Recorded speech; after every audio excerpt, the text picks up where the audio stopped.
On today's episode of What's Life Without Cricket, I have two old friends and ex-selectorial colleagues, MSK Prasad and Devang Gandhi, who share their unique journeys and experiences in cricket. They also speak on the importance of the right talent ID in cricket. This episode's a good one. Don't miss it.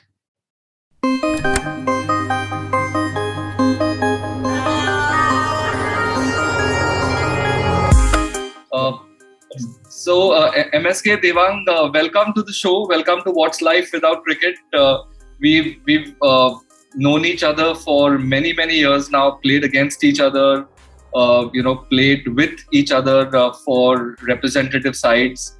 Been on a selection panel together for 4 years, where we've literally watched thousands and thousands of balls in a match. So I'd like to start off with what is the ceremonial opener for the show, and I'll go in alphabetical order. So I'll start with Devang first, and the ceremonial opener for the show, Devang, is the show is called What's Life Without Cricket. So my opening question to you is, what would life without cricket mean to Devang Gandhi? Well, to be honest, I never thought about it, what cricket would have been, in my formative years. But after the way we traveled last 4 or 5 years, watching every match, length and breadth of the country, and even traveling abroad. So inevitably we were going through a pandemic, but I really enjoyed since I started playing cricket at the age of 16, and we have been traveling. I never saw a full winter in Kolkata. I could never live in Kolkata throughout the winter. But this was the first occasion where for over a year and a half almost, I have lived. Now I'm a bit fed up. Yeah. But having said that, I was able to do what I couldn't do in the last 30 years. So in a way, it was good. It was bittersweet, to be honest. And what do you think you would have done if cricket hadn't entered your life?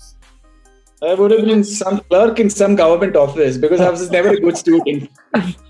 So to be honest, I was very fortunate that I played cricket, and at one stage I never thought that I was going to play for Bengal, because what happened was I was serving drinks and being an extra man for 4 years. So at that stage, at one stage, in fact, I thought that if I even get to play a couple of games for Bengal, I'll consider myself very lucky. And from there, having played for India, being a selector, and the journey that transpired thereafter, I consider myself very lucky to be where I am. Yeah, absolutely. Like we all consider ourselves to be so lucky. MSK, what would you have? How do you envisage a life without cricket for you? Jatin, I just can't imagine. I don't know what I would have been without cricket. I come from a very small place where if a boy is born, he should become an engineer. If a girl is born, she has to become a doctor. This is by default. That is if you see, we have in our apartment 20 flats. There will be 10 engineers and 10 doctors. So that is the system that we have. Among that system, I was little hatke, or whatever you say, different. Yeah. Little different. I just can't imagine, Jatin, what would have happened to my life without cricket, or if I wouldn't have achieved what I am. Whatever little achievements that we have done. But life sans cricket is very difficult to imagine. Yeah. I think it's all given us so much joy and a purpose, to everything. MSK, how did it all start for you? Do you remember when you first went to a cricket net, or what actually first got your attention about this game?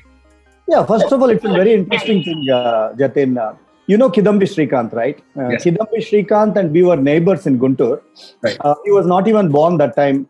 His parents, they all used to, his uncles and parents, they were about 6 brothers. Everybody used to wear white dress. Their house was so big that in their backyard, they used to play cricket.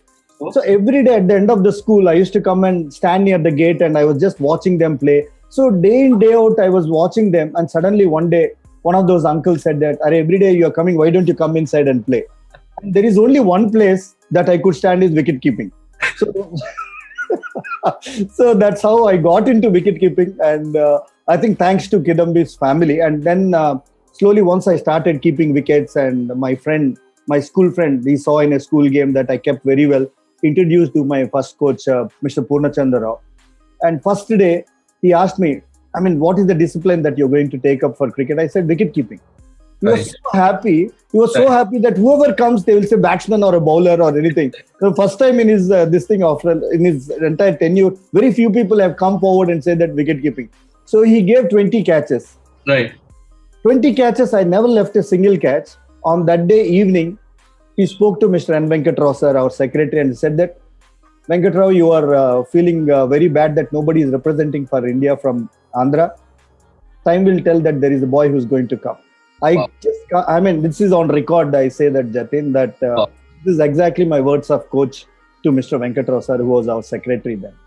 Amazing. These old school coaches have been such, they've got such great eyes, that, and they have that conviction to say what they feel. So that's an amazing story. So were you playing regularly for your school as well? Yeah, I mean, school cricket is not so much evolved in Andhra. So is now also. It is not evolved at all. So we started up playing for under 12 districts. So we have under 12 also in those in South. We used to play South India tournament. Right. That's where I met Sriram, Arun Kumar, Jack. We were all under 12 batchmates. They used to represent for their respective state. So fortunately, within 6 months of starting cricket, just got into under 12 state side, and I'm very fortunate. Since then, I've never looked back. So from under 12, under 15, under 17, 19. So we never looked back from there. That's how the journey started. And at what age did you make your debut, Ranji Trophy? As an under 12 boy, I made my first debut as a 10 years old kid. So I'll tell you a small story. I was just so small that I come from Guntur and the matches were happening in Hyderabad. Right. And Hyderabad Begumpet School, HPS, you must be knowing, very, very famous. Yes. So that is exactly behind Begumpet Airport. So in fact, these Nawabs have donated that land to the airport also. Right. So I was keeping wickets. Swaroop Kishan, the great umpire, was the umpire who was officiating the game. Right. I mean, it was like, suddenly looking at flight taking off and, landing is like looking at God, somebody. So every time there is a flight taking off and landing, I used to look back at the flights and the umpire used to shout, "Hey, bloody hell, come on, man, you concentrate here." So that's how it all started, and it was such a sweet journey. And coming to Ranji Trophy, I made my Ranji Trophy debut in my 20th year. Yeah. Awesome. Just reminded of a joke which my dad had about airports.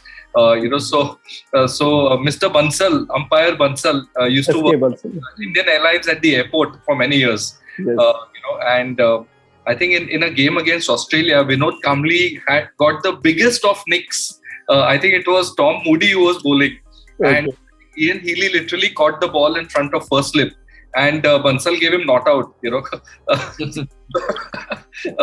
my father said that it's not his fault. He has spent too many years at the airport. His years have gone. Good one. Yeah. Devang, how did it all start for you? How did actually going into a cricket net? When did that happen? Well, my proper formal coaching started at the age of 16. I used to go to this academy, or rather a small coaching center in Northern Park, which was headed by Gopal Bose and SS Mitra. They were the two coaches, which is where I started pretty late, to be honest, in my life. Right. And that's where I got formal coaching. That's where I trained. So that was kind of a hub in South Calcutta in those days. So the best part about that coaching center was there used to be all former Bengal cricketers used to come and play. Right. Even Arun Lal used to practice there. So, we got good practice. Even though, I'll tell you something really funny. Between the wicket and the bowler, there used to be a road where people used to walk. So that's how it was. But trust me, the people were very friendly, and they used to stop, or vice versa. Yeah. And people used to adjust to that. And that's how we train. Even you'll be surprised to know that Dilip Trophy team, before going for, the East Zone team, they practiced there before going for Dilip Trophy. So that was the place where we grew up. And as I said earlier before, that, I had to wait for 4 years. Yeah. And in my case, the irony was that I made my Dilip Trophy debut first. What happened was East Zone was playing in Eden Gardens, and as luck would have it, 4 or 5 guys got injured, and they didn't have any backups left. So I was playing club cricket for Mohun Bagan in those days, and I was amongst runs and all. So they called me, And in the very second game, I got 100 against North Zone. Oh, wow. So thereafter, I made my debut for Bengal. And in the debut, you played Dilip Trophy first and then Ranji Trophy, yeah? Yeah. Oh, so my I got 100 and against North Zone, Saurav got 100. And then obviously I had to make my debut against Assam. So I got 100 there also. Okay. So thereafter, I mean, I had to wait for 4 years, which was really tough. But in a way, it toughened me up also. Oh. And Devang, like MSK decided to be a wicketkeeper from the get-go, was always batting in the, batting was opening a passion for you, or were you okay 1, 2, 3, 4 anyway? How was it? See, I was never an opener, to be honest, Jatin. What happened in my case was I was a middle order. But in Bengal, what happened was Arunlal used to bat at number 3. Right. So I had to open. Right, by default. But once Arunlal retired, immediately after I made my debut, that was the only season where we played together. Right. So thereafter, I again shifted to middle order at number 3. Right. But the way I was portrayed as an India opener, that was also again by default. We were playing India A versus West Indies in Pune. Amit Pagnis got injured as Lakur. He was fielding in short leg, he got injured. Right. So I was asked to open. I got 100 against West Indies A team. Right. And suddenly there was a slot available, in India. I mean, for the Indian team. Right. So that's how I was like portrayed as the next opener, because the middle order was taken by Rahul, Sachin, Saurav, VVS. So there was no kind of scope in the middle order. So that's how my journey in a way was a default. My debut was a default. My playing for India as an opener was a default. So in a way, everything was scripted. That's how it panned out. Very interesting. I batted number 3 all my career, but one season for Bombay, I was asked to open, and I found it extremely difficult. I found it very, very difficult. And I remember that. Is it psychological or what, Jatin? See, what if an opener gets out first ball? Yeah, it was completely psychological, MSK. There was nothing to do with playing the new ball or anything like that, because to your point, you could be going in second ball of the match, and I've done it so many times in my career. But it was just getting yourself, to go out, when the score is 0-0. I think that was a big kind of adjustment which I had to make. If I wanted a spot in the 11, I had to make it. But I remember finishing that season and saying, "Thank God that's done. I can go back to my number 3 slot now." But that's amazing, Devang. There's been so much providential, incidents in your career. I didn't know about that. When did you get to know that you were picked for India? In those days, we never had a mobile, and as luck would have it, we had those BSNL phone that was also dead. Right. So suddenly, there's a twist here also. So what happened was, as luck would have it, my coach Gopal, who is deceased now, his son came running home, and he heard from somewhere that that I have been picked for the Indian team. But then again, the wait wasn't over. What happened was I was picked for the Asian Test Championship, and I would have played for India had India made it to the finals. Okay. But India didn't make it to the finals. The wait then became even longer.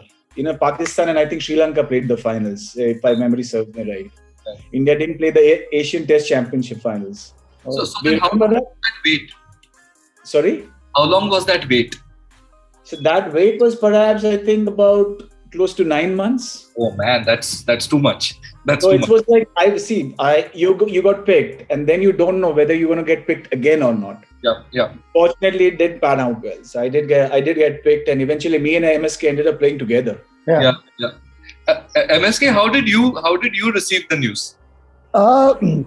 See, we came back from Pakistan. You were also part of that tour, and then we were told that the India A team, majority of the India A boys will play the triangular series between India, Zimbabwe, and Kenya. Right. So, and the moment we landed, we know that it's just a matter of time. So we got into that side.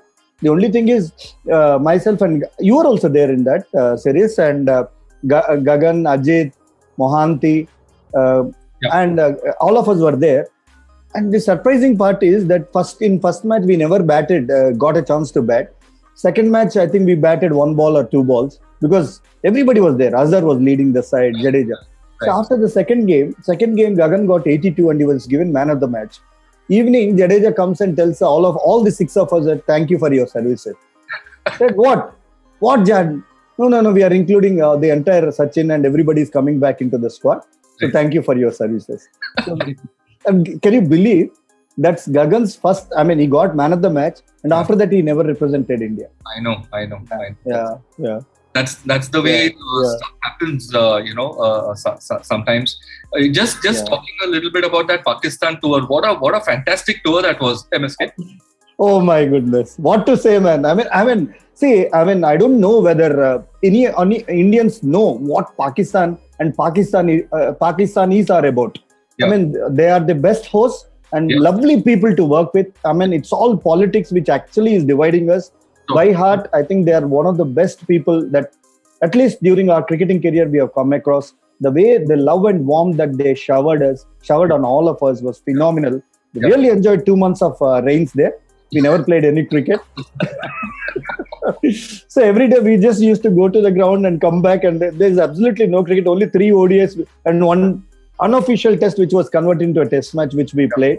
But I think I think we have seen what real India was in 1950s and early before partition.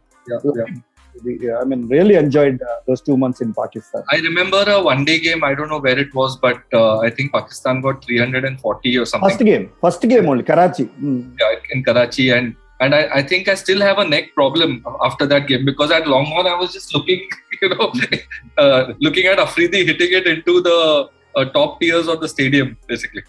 First over, Mohanty was hit for 3 sixes. You remember? I don't know whether you remember. Yes. And my good friend Madhukar was there and he bowled his second over. And after that, he was just carrying, the moment Chika used to say, come on, Madhu, you're playing. No, sir, I'm happy with scorebook. But it was a lovely tour. Really enjoyed. There's an amazing, couple of amazing incidents from that tour, Devang. I'd like to share it with you. Madhu was bowling to Basit Ali, and he was bowling with the new ball. And I think he bowled a couple of slower ones in the first over. So I was standing at slip, I think, and Basit Ali is a good friend of mine, even today. And he turned to me and he said, "Kya yaar, off spinner ko de diya naya ball." But mind you, he has taken that important wicket of Basit Ali. Yeah? Yes. And after that, the victory lap also, I just can't forget. I think Imran Tahir has learnt it from him only now. Celebration. But good tour, lovely tour. Devang, that Bengal side which you got into, it was a really, really strong side. And can you tell us a few memories from that team? Playing with Arun Lal, playing with Saurav. Obviously. Sagar Moy Sain Sharma was a big. Malhotra Malhotra was there. I think a couple of players as well. So how was it? What was the atmosphere in the Bengal Festival? See, atmosphere-wise, it was pretty good. There was a lot of banter because I was the youngest of the lot, but I was very mischievous one. After initially I took a little bit of time, but once I kind of got settled down as a reserve player also, I used to be a little mischievous, but at the same time I knew where to draw a line. You need to be respectful where you ought to be, and you have to be serious when you have to. Yeah. But otherwise, like Lalji was very hardworking. There was a lot of talent in Saurav. Saurav was the rising star then. Utpal Chatterjee, who was again, a very inspirational guy. He's taken 600 wickets. Yeah. He was a fast bowler turned into a left-arm spinner. Very, very fit guy as well, right? Yeah.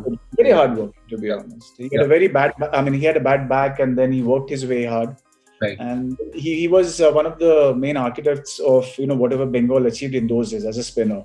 Yeah. And Prashant Vaidya played for for few seasons. So obviously, there was a lot of talent and experience. Ashok Malhotra was also a good player who served Bengal. Shrikant Kalyani played.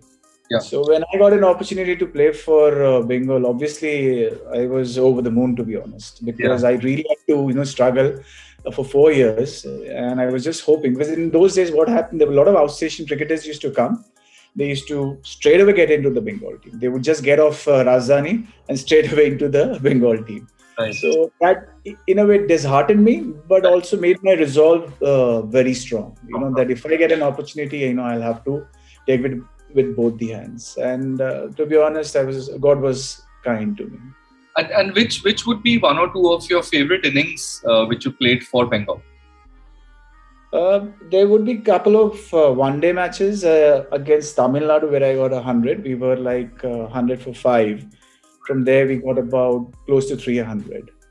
So Raman was on the other side. S. Ramesh was again a competitor. Both of us were kind of highlighted as the openers vying for one slot.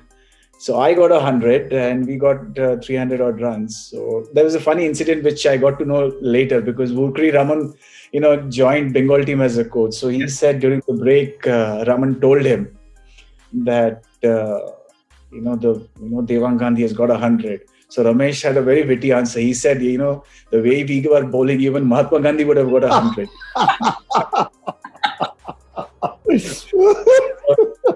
That was one of the knocks that I remember. And even a few Ranji Trophy knocks, a few couple of hundreds in Dilip Trophy, which I remember. But for me to pinpoint one particular knock will be a little difficult. But yeah, I got 323 against Assam. Yep. And our coach was Arun Lal. So I was batting on, I think, 240 odd, and we had to declare. So he said, Devang, I'll give you 10 overs and you have to do whatever you have to. So I said, okay, fair enough. We had to declare because winning the match was more important than, reaching a personal milestone. So I went hammer and tongs and eventually got 323. I mean, whatever, I just went mad after I walked into that because I was eyeing the ball well. I was well set. And the wicket was also very good. And I had good measure of their bowling attack. So it helped in a way. And in the process, I had broken his record only. And he was very happy. Eventually, we won the match. Well, what was the record earlier? I think it was 282 against 280s. Exactly, I don't know. But it was against Rajasthan, which he had scored. Right. He was happy for me, to be honest. And did you all bat first in that game? I think we batted second. Okay. And then in the third innings, we wanted an outright win against Assam, which we achieved. MSK today, Andhra, very good team. They're always strong contenders. I think that's the result of all the development work which you and your team put in for all those years. But when you played for Andhra, the format was different. I think. A lot changed after the SG test ball also came in, right? But we played in the Sonics and the that kind of Winstrex and all these eras. What was it like in the Andhra dressing room at that time? Was there the hunger which you have today, or was it a different dressing room? Yeah, well, Jatin, I think thanks to Sunny Bhai, Andhra's fortunes have changed because of him. I would just like to tell about the story that happened. Andhra being Andhra, we were just a pushover because in South it's about Karnataka, Tamil Nadu, and Hyderabad. Yeah. Then Kerala was a better state than us. Then Andhra. Then only it was Goa. Right. So one season, I think when I played for country, I think first time I met Sunny sir in Kenya, and I said, thank you so much, sir. Because of you, Andhra fortunes have changed. Right. Come on, man. I know that a lot of people flatter me with all this kind of bullshit. And how can you say that I have changed the fortunes of Andhra? So let me tell you this story. So I told him, I think this is in 92, where Hyderabad has got 960 runs against Andhra.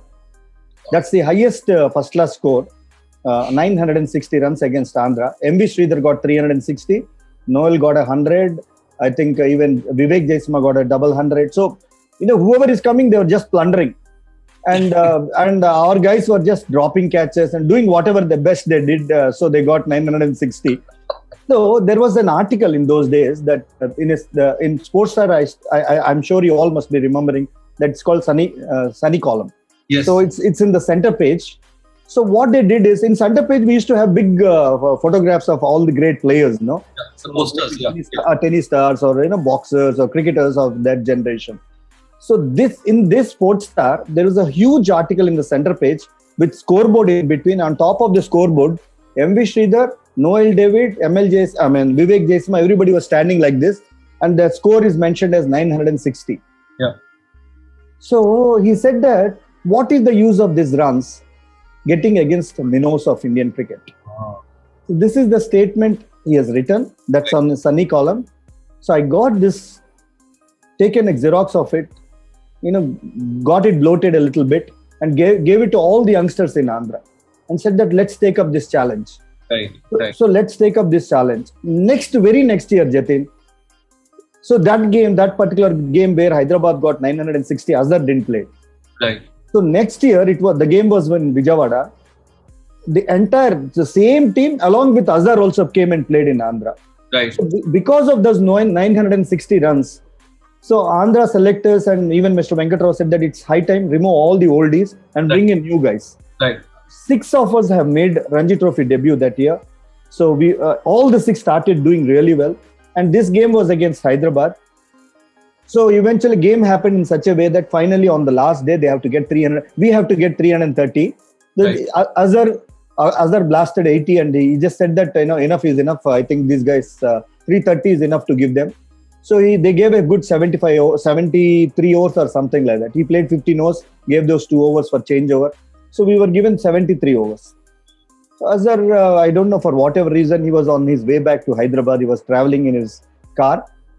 So halfway through, he was just inquiring. I said, sir, 1 wicket gir gaya, 2 wicket gir gaya. So they kept on, somebody was telling, because this was landlines. So somewhere in some districts, he has to get down. And so finally, when Azhar reached Hyderabad, so he called the manager and said, match ho gaya tha? Match ho gaya. अच्छा हम लोग जीत नहीं वो लोग जीत अरे ऐसा कैसा हो गया वो लोग जीत गए.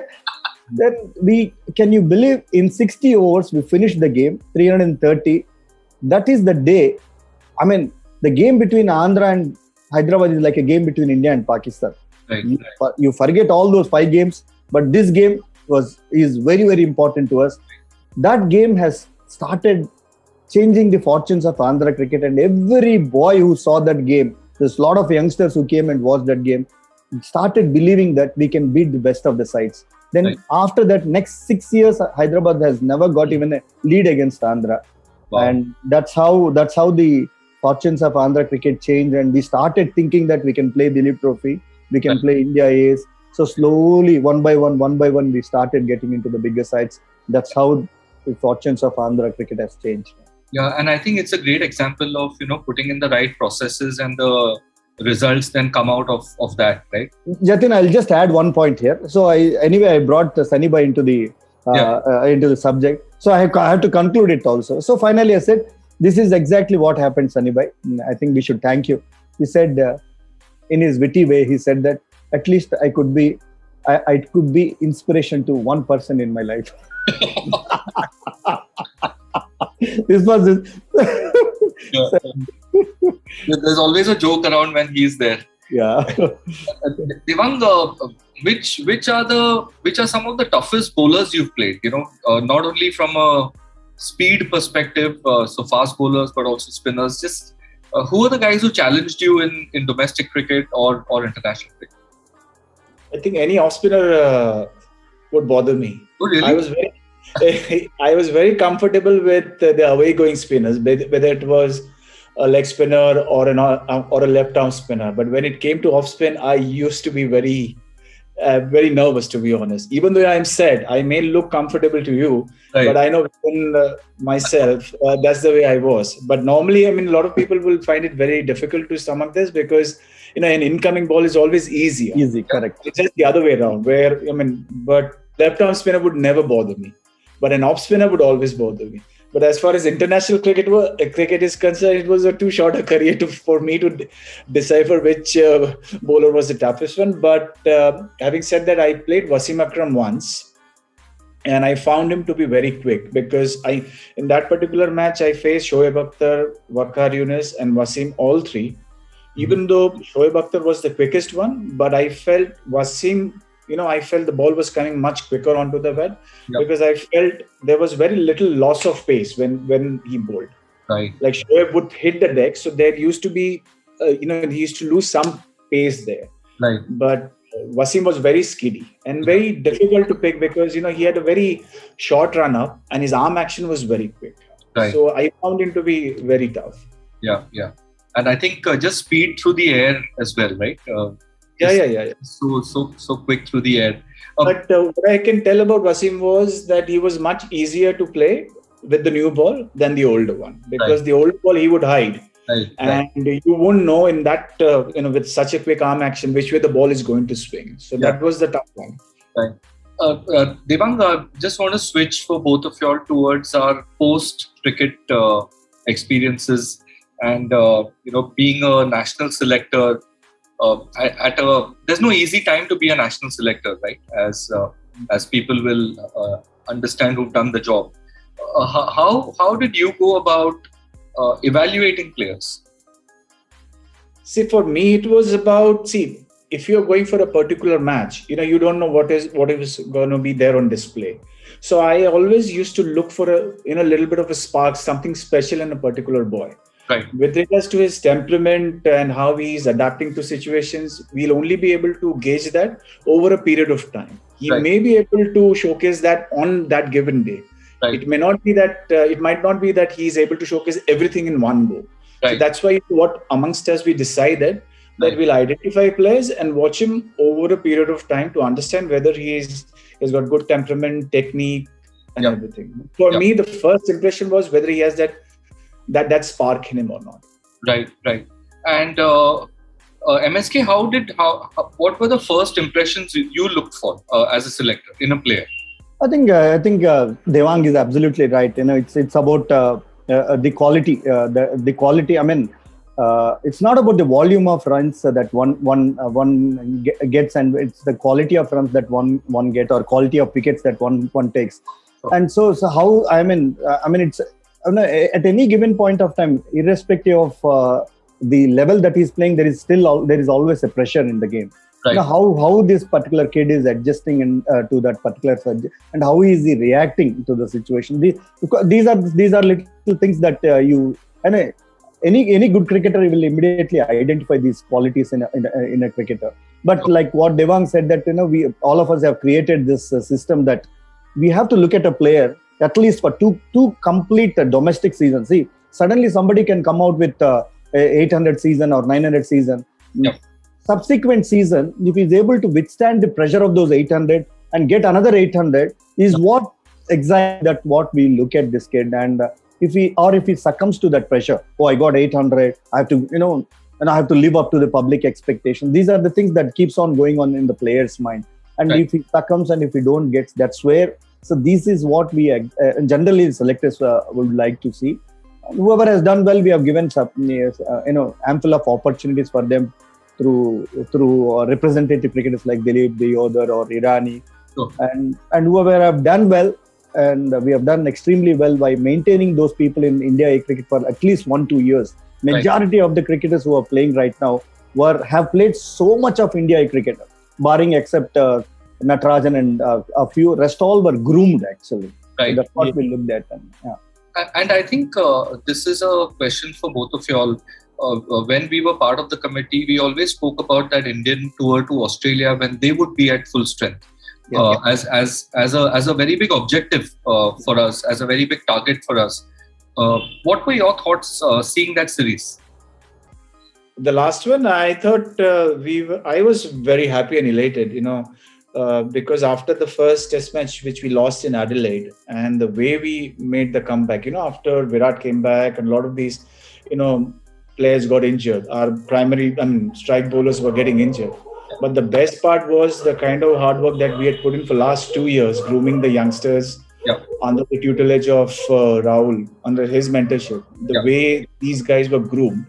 So for them, the transition was so smooth, and it was really heartening to watch, how we even saved that test match in Sydney, the way we came back in Melbourne, and the final nail in the coffin, the Brisbane match. That was fantastic. So it was really good to see that, the chunk of the boys, which we had groomed, and they perform well. And, we all know how tough it is to beat Australia in Australia. They had the full side, and we were playing in Brisbane, where the wicket was also difficult. Right. So that was really one of the most memorable series for mine. MSK, what were your thoughts watching that on television? Were you commentating as well at that time? No, I was not. I was actually very emotional also on that front. I know, because these are the guys whom whom you have unearthed 4 or 5 years back, and eventually, if these kids are really doing so well and creating history, winning a game after 31 years, an away team has won in Gaba, and with seven of your superstars not playing in the 11, and 7 youngsters, who has hardly 1 or 2 or 3 test match experience, and they played as if they had so much of test matches behind them, and so much of experience, that the maturity, sometimes you feel so happy. Someone like Rishabh Pant, who is known, people talk that he's very immature, and the kind of back-to-back those mature knocks that boy has played, and I think, and there's no words to express, Jatin. For all the hardships, all of us, I remember, you with your back pain, you still went on in that Mysore, or a Devang Gandhi car traveling for 36 hours, and next day I said you have to be in Lucknow, is there, or a Nannu XY or Gagan. Nobody knows these things, what happens behind. So, end of the day, if kids goes on and does well for the country and win the games for the country, all those hardships will just, it materializes, and it gives you a lot of happiness and satisfaction. I was also very, very emotional watching that series, and would wake up for the first ball in the morning, but really loved watching Mohammad Siraj bowl.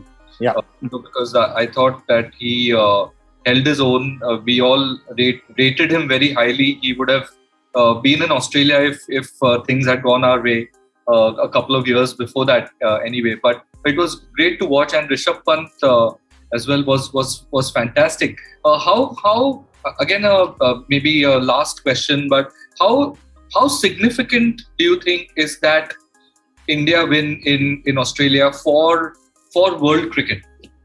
Does that position India differently now in world cricket?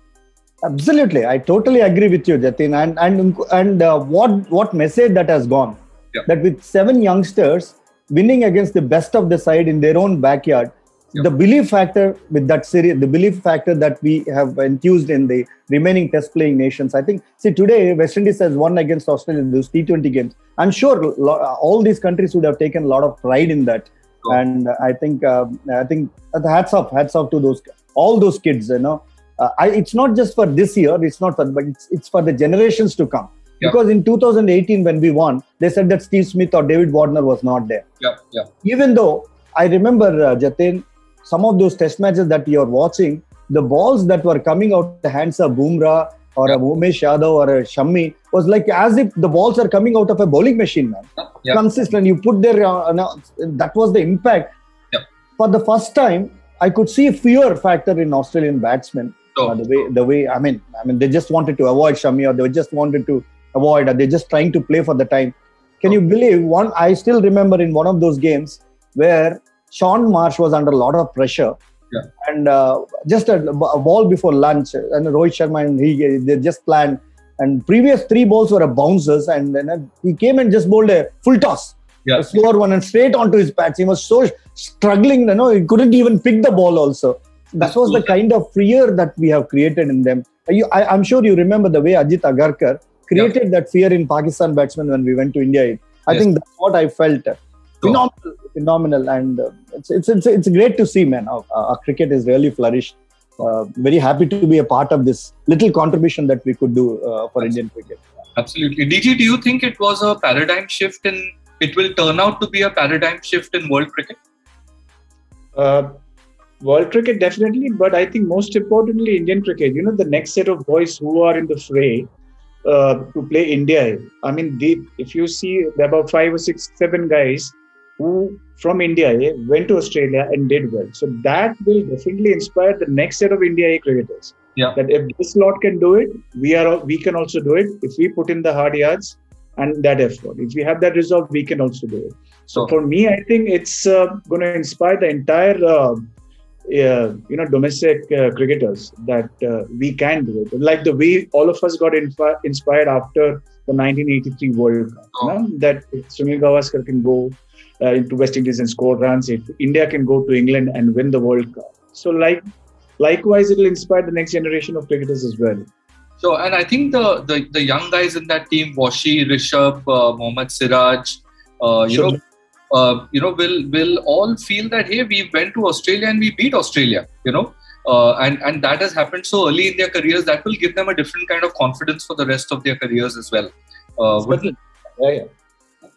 MSK, now tell me a little bit about what lies in store for you in the future. Obviously, you'll be involved with commentary, but tell us a little bit about your academy as well in Hyderabad. Yeah, I think, I've been associated with Andhra cricket for some time and did my whatever little best that I could do in the development process for Andhra cricket. The knowledge that we have gained, out of working for Andhra or as a player that we have gained, and also you have seen all these great players, including Virat, Rohit, from so close quarters. So you understand what does it take to make, to become them.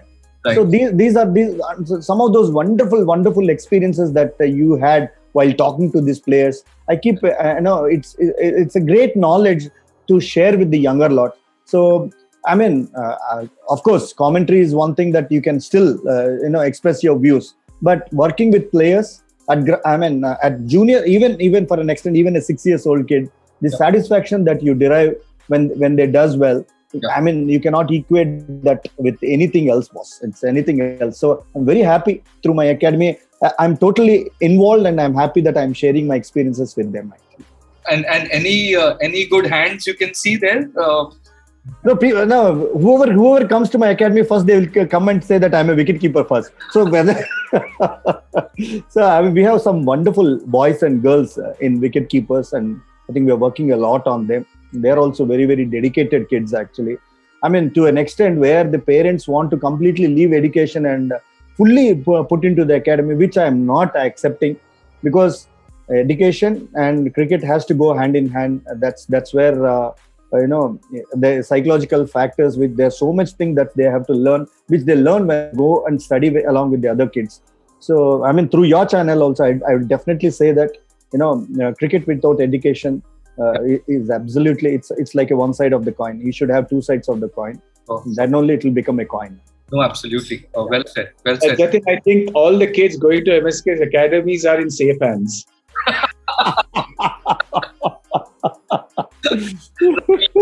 Rightly so. Devang, we've been reading about some possible appointment for you as the under-19 coach. So is coaching going to be, now we don't know whether this will happen or no, but if it does happen, I've always felt that under-19 is a very, very crucial age group for a state association. So are your future, aspirations around coaching? Yeah, initially, what I thought after having traveled so much, then I got this break during pandemic. So after introspecting a lot, I just decided I wouldn't like to travel anymore, and rather give back to Bengal, what I have gathered through my experiences of playing cricket, having been a selector, watching the Indian superstars from close quarters. So I thought it's high time, give something back to what the state has given me. So there has been talks about me being the coach of the Bengal under-19 team. Yeah. So if it transpires, if it materializes, nothing like it. I'll be looking forward to work with the kids because, and very rightly said, we need to create a supply line, create a brand strength. So that's where I feel the transition hasn't been very smooth for the under-19 boys into the Bengal team. So I'll have to play a very crucial role there, and it's a challenge. So it's good to have something challenging at this stage of your life as well. A lot of attrition also keeps happening, Devang. I think you should be very careful, because that is the age where they decide also whether to take cricket as their profession, because after that +1, +2, it's many of the talented cricketers who just move on to the other professions because they are not properly guided. So, maybe Mumbai or maybe Karnataka, there are a couple of states where their seniors guide, but majority of the states in the country, the attrition is very high during that age. So I think it's a wonderful thing. I think if you can do that, it will be very good for Bengal, very good for cricket also. All the very best. And I Thank think, you. I think from the way your mindset is, you will really enjoy it as well. Exactly. Yeah. To be able to make a difference. And I think all of us want to be back on the field at some stage, sooner rather than later. MSK, just about your point of attrition, I agree completely. In fact, at the MCA, there was a meeting and some topic about college cricket came up. And I said that college cricket deserves a separate meeting altogether, because that's where kids drop out of the game, essentially, because you complete your under 19 and then under 23 is too far away, so that's when they drop out. So if you don't have a strong college tournament, and somebody said, oh, let's do a tournament with 32 teams. And I was like, you've got to be kidding me. You've got to have 150, 200 teams in a college tournament, because those many, you will probably succeed in keeping those many kids in the game more than anything else. So completely agree with that. Look, guys, thank you for your time. I can't wait to meet you all in person. We've spent so much time together. I'm sure there'll be a laughter-filled evening on the cards very soon. But Devang, all the best. Hope that appointment happens. MSK, all the best for your academy. Thank you. And we will have a reunion of the selectors soon on What's Life Without Cricket, where a couple of gentlemen who are blessed with a slightly better sense of humor than we are will be will on the show. So thank you very much. Really appreciate you guys spending time with me on this one. Thank you, man. Well done. All the very best, Jatin. You take care. May your shows become bigger and bigger, and with lots of views and lots of success. Give my regards to your old man as well. Yes, I will do. Thank you so much. Thank you. Take care. Say bye. See you, Devang. See you, Jats. Thanks for watching this episode of What's Life Without Cricket. Stay tuned for further episodes and do hit the like button and share the video with your friends. Let us know your thoughts in the comments section and subscribe to the Kelo More channel. Thanks for watching.